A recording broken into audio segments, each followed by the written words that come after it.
So ito, meron tayong bonsai dito na ano, kailangan ng i-trim. Itong bonsai na to parang sa pamilya siya ng mga ano, balete. Alam niyo yung balete? Maugat siya eh.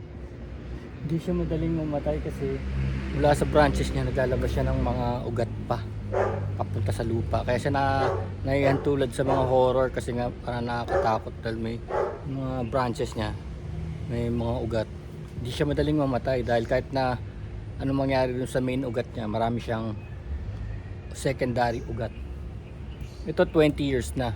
So yung pagbobonsai, ang bonsai hindi halaman, kundi way ng pag-aalaga ng halaman. Ang talagang pakay nito panatiliin siyang maliit. Mukha siyang luma, mukha siyang 100 year old or 1000 year old dahil sa kapal ng ugat. Pero tinitrim-trim siya para hindi siya tumubo. Kasi nangyari, itong bonsai na to, gusto nga itong ano eh, ayan, gusto niyang lumabas. Gusto niyang mag-anchor sa lupa para maging puno siya uli. Ngayon talagang magiging puno siya pag binabayaan mo. Kaya ang ginagawa dito, constantly trimming and cutting. Tapos ito yung sinasabi sa inyo secondary ugat to. So constantly trimming and cutting. Tsaka ang punto rito sa mga bonsai parang yung forest, dadalhin mo sa loob ng bahay mo. Yun ang purpose nun. Kasi kagaya nito, kung nasa labas ka, daming halaman, nadidistract ka, di ba? Hindi mo napapansin yung talagang mga detalye kagaya ng ugat, ng dahon. No? Ito, mapapansin mo lalo na yung ugat. Kaya nauuso sa mga bonsai yung yung nakaangat yung ugat. Alam niyo yun? Ilalagay nila sa plastic na paso yun. Tapos matagal sometimes taon, no? Isang taon. Tapos bubuksan nila, nakalabas na lahat ng ugat. Tapos ilalatag nila yan dun sa bonsai tray. Nakalabas ng mga ugat, di ba?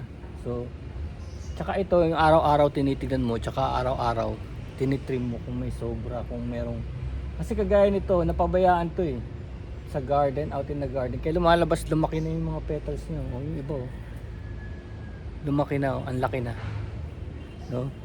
Tsaka tama rin tong angle ng camera natin, kasi ang pagtingin sa bonsai ipataas, kasi ang rito, ang punto niya is makita mo yung mga branches sa ilalim, so bawas ka ng bawas. Tsaka ang talagang puntirya dito talaga yung ugat, parang muscle, di ba? Palaki yan ng muscle. Tsaka nandyan yung history niya So bonsai, sabihin pinaliit, pinipilit paliitin. Tapos, di ba pag may barkada kayong tinatawag na bonsai, no?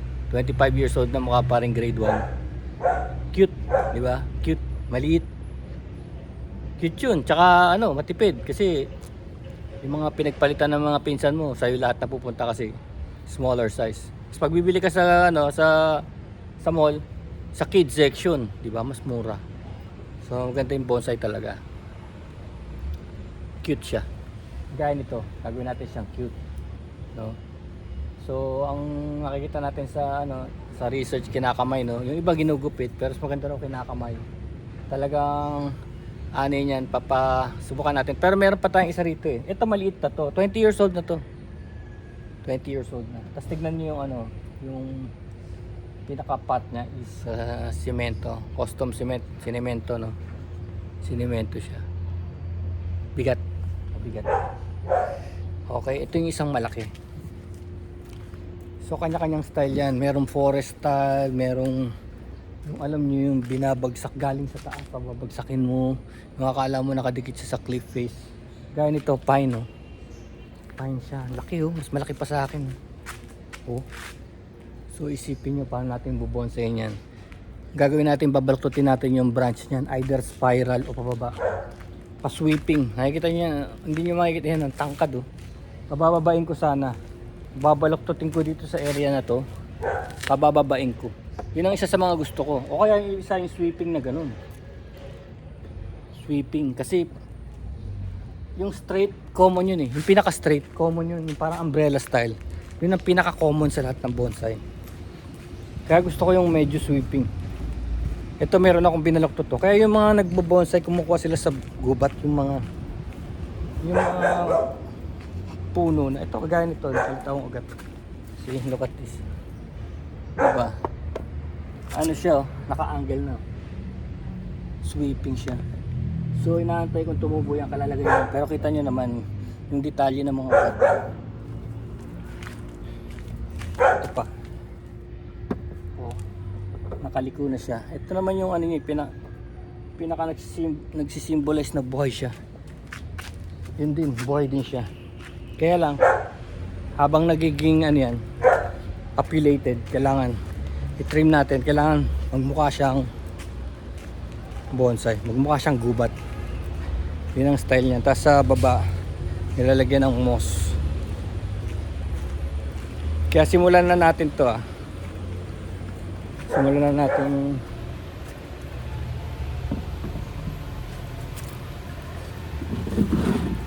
bawas-bawasan tong isang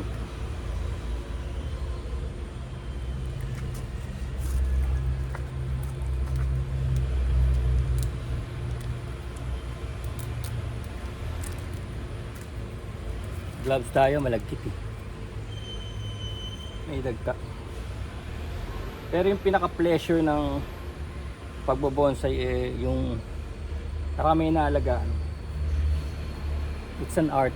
So parang art din siya na moving art. Tsaka pag yung mga pababa, ang tip ko sa inyo, yung mga pababa ng branches, tanggal yun. Dapat puro pataas. Tapos yung humaharang sa ugat, tanggal yun. Kailangan talaga lumitaw yung ugat kasi may harap to Obviously hindi ito yung harap, no? Obviously hindi ito yung back, hindi ito yung harap. Ito yung harap. Kasi nilagyan niya ng bato oh. Tignan mo para siyang kuweba. Pero yung bato hindi siya makita dahil nakaharang to mga to.